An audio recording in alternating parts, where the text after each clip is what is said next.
Hello YouTube, this is a review on the Patriot Nurse. On this review I'm going to cover how we came to find Patriot Nurse and our interaction with Patriot Nurse. We came to find Patriot Nurse about 2 or 3 years ago. We found her on YouTube and started watching her videos and really enjoyed them. And in fact, to this day, we still really enjoy her videos. So my wife and I got to talking, and we decided that it'd be a good thing for my wife to take the course. So we decided to sign up to her course for the September 24th and 25th of 2016 course that she was going to be holding in Phoenix, Arizona.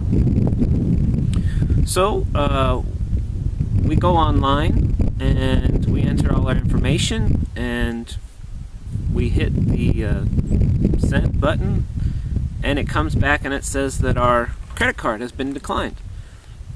We thought, well, that's weird. There's enough funds in the account. Try it again. So we hit the send button, came back declined again. So then we realized, well, it's because our bank puts a daily limit on the card for our protection. You know, in case there's some identity theft going on, someone steals the credit card information, they can't just go out and, you know, charge up 10, 20,000, something like this. It's just a small amount for our protection. So we call into the bank and we ask them to increase the amount for the day. They said fine, funds are there, no problem. So as soon as we hang up, we try it again. It bounces back declined. We say, oh, well, we must have to wait 5 or 10 minutes. So we wait 5 or 10 minutes, and we try it again. Bounces back declined. So again, same thing. We wait 5 or 10 minutes, do it, and I think this time is the time it goes through.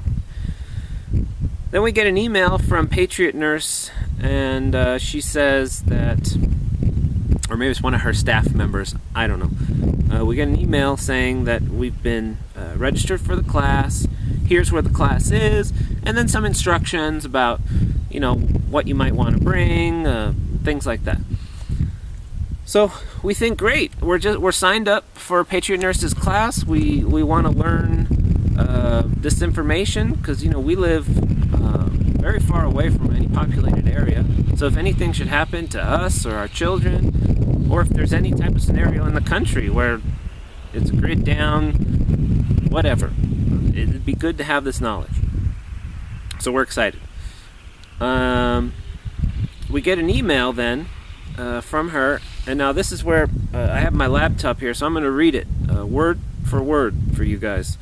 We get an email from Patriot Nurse, or her admin team, as she calls it, and she says here, it's come to our attention that there were some issues with your credit card during processing.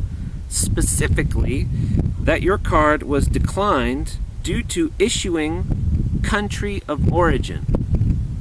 For legal purposes, in compliance with ITAR, it says I-T-A-R, then in parentheses 22 CFR, sections 120 through 130, we do need to verify that you are indeed a U.S. citizen or green card holder.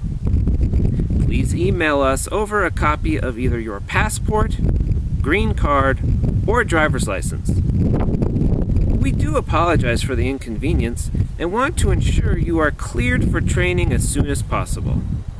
K. Patriot Nurse Admin Team. Okay, so at this point, my wife and I look at each other and we think, that's weird.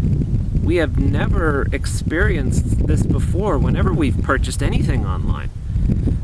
With the exception of maybe if you're buying something like ammo or alcohol, something like this, they'd want an ID. But for a course? So we decided to ask a couple questions. So my wife writes back, hello, Kay. Thanks for your concern on the credit card issue. I will give you whatever you need, but If you don't mind, I would like to ask you a couple questions as to why this issue has come up, as I don't understand and have never had this happen to me before. First question. I don't understand when you said there was a problem with my credit card being declined because, quote, specifically that your card was declined due to issuing country of origin. The bank account I paid from is within the U.S. and has no ties to any alien account. I do remember my card being declined when I tried to sign up, and that was because my bank has a daily limit on my card for my protection regardless of the amount in the account. I called into my bank to increase the limit for the day, then purchased the course. So, my basic question is, why was I declined due to issuing country of origin? Question number 2. I do not understand the law you cited. ITAR, if I'm correct, stands for International Trade in Arms Regulations. Why do these regulations affect this transaction for a medical course? Also, sections 120 through 130 don't seem to address U.S. citizenship issues. I could be wrong. Below is a copy and pasted reference from the State Department's website showing the titles of each ITAR section from 120 through 130. Let's go through that real quick. Part 120, Purpose and Definitions. Part 121, United States Munitions List.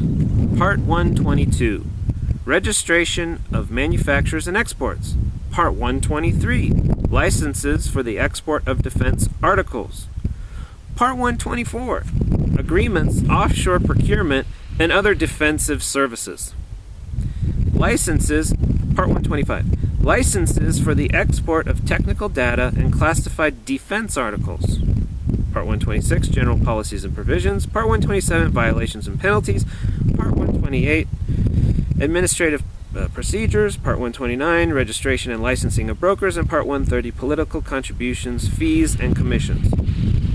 In other words, doesn't have anything to do with taking a medical course or with U.S. citizenship issues. It has to do with defense and arms and licensing and that sort of thing.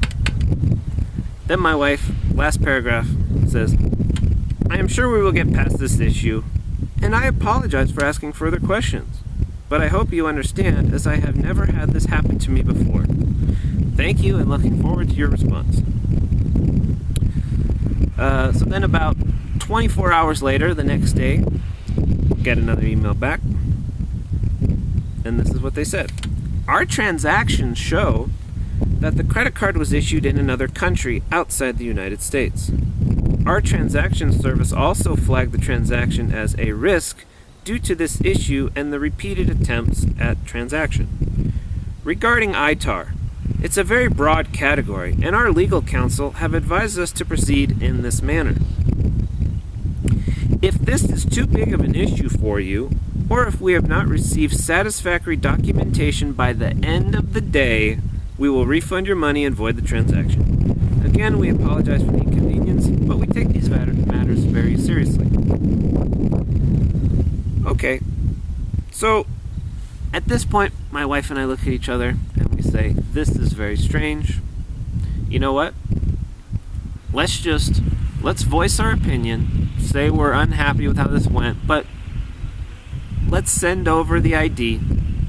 And that way we can be done with it, go down to the course. I bet when we get down to the course and meet her in person, everything will be fine. So, we wrote another email, voicing our concern, and sending over the ID. This is what my wife wrote. I want you to know, I am unhappy with the communication between us. In fact, I would have preferred to talk to someone over the phone about this. Specifically the part of, quote, if we have not received satisfactory documents by the end of the day, we will refund your money and void the transaction, unquote. I think it lacks flexibility toward the customer, especially when I'm being inconvenienced and feeling like I am suspect of being a criminal or terrorist or something along those lines.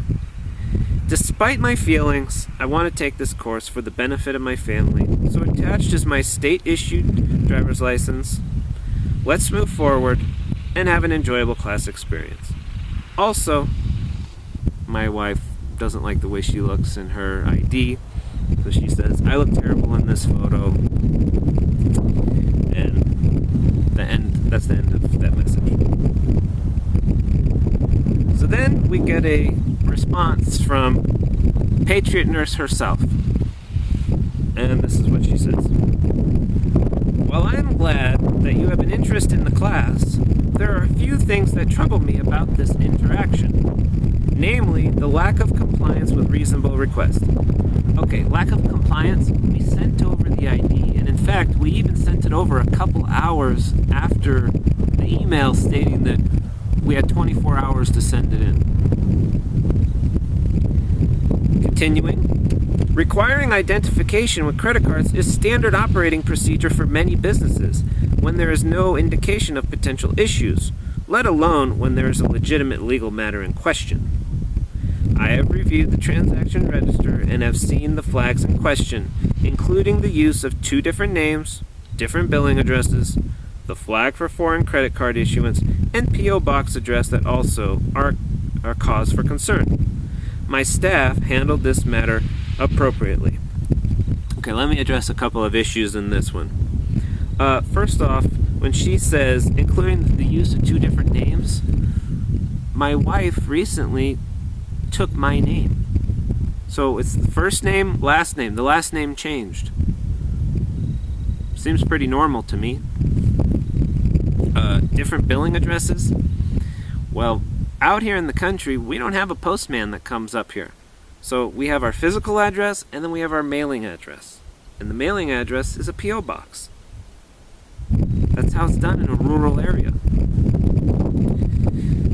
The flag for foreign credit card issuance, I have no idea where she would get something like this, because this is a local credit union here in my area, in Arizona. Okay, let's continue. I expect that a student comes into class with an appropriate and teachable attitude and will follow instructions when asked without issue. Let me stop right there. So this, if I were considering taking her course, this would be something that I would want to know. She says here, this is from Patriot Nurse, I expect that a student comes into class with an appropriate teachable attitude, fine, and will follow instructions when asked without issue. You know, sometimes issues come up and you need to work them out. You know, that statement reminds me of a dog. You know, sit, stay, up. Security, somebody come and get this dog. Continuing. Arguing with my staff over business legalities doesn't meet this standard. Let me stop right there. Arguing with my staff. My wife never argued. She asked questions. Because she wanted further clarification. Simple. As far as business legalities, Patriot Nurse is the one who came up and cited law. We didn't cite law. She did. I am personally refunding your money. I encourage you to seek training elsewhere. This is a private company and business of which the backbone is a voluntary transaction between 2 or more parties. Best of luck to you. That was our interaction with Patriot Nurse.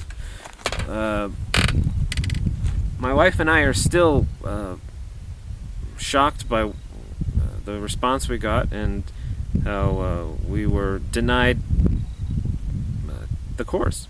So anyone thinking of taking Patriot Nurse's course, from my wife and I's transaction with her, you know, we've found that she has an ego the size of Texas, but despite that, she's a very smart, intelligent woman.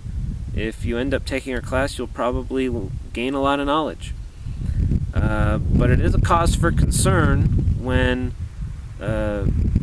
she says that, you know, with any request that she gives, she expects full compliance without issue. Sometimes issues come up and you work them out. That's my opinion. So I hope that this video was helpful for you, and you take care.